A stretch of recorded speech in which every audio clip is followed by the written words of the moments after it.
Nakakahiya, wag na lang kaya. Pero wala na kaming isasaing at malaki na rin ang utang namin sa tindahan.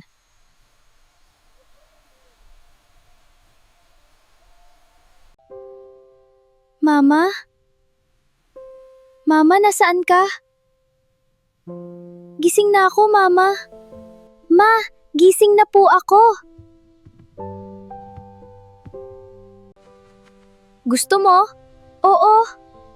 Bumili ka ng sayo.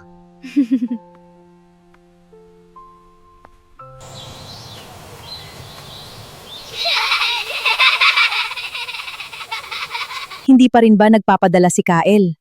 Hindi pa rin, Ate Rhea. Oh, magdadalawang buwan na. Baka may babae na yung asawa mo dun sa Maynila, Ofelia, ha? Hindi naman magagawa sa akin ni Kael yun, ate. Nag-iipon lang talaga yun siguro kasi ang usapan namin, dito na siya maglalagi.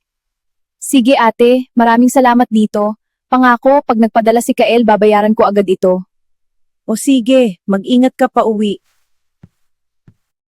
Anak, Zion, hanapin mo muna ang kapatid mo at wala siya rito sa bahay.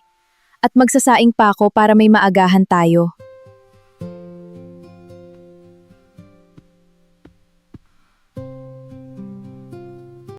Mabuting asawa at ama si Kael. Nagtatrabaho siya doon para sa amin. Kaya hindi naman siguro niya magagawa sa akin iyon. Hindi ako dapat mag-isip ng masama sa kaniya. Halika na, pumasok ka na sa bahay at hinahanap ka na ni Mama. Andoon na si Mama? Oo, kanina pa. Oh, bakit ka malungkot?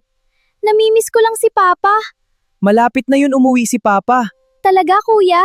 Pag umuwi ba siya, makakatakiuloy ng masarap na pagkain at bibilhan niya tayo ng laruan? Oo.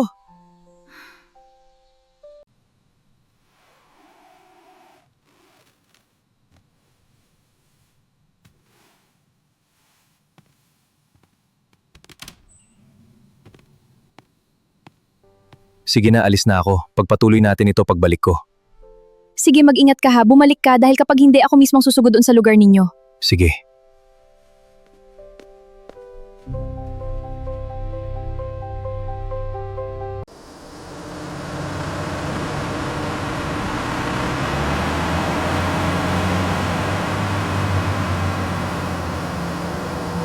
Bilisan na ninyo dyan at malamig na ang tubig, baka sipunim kayo.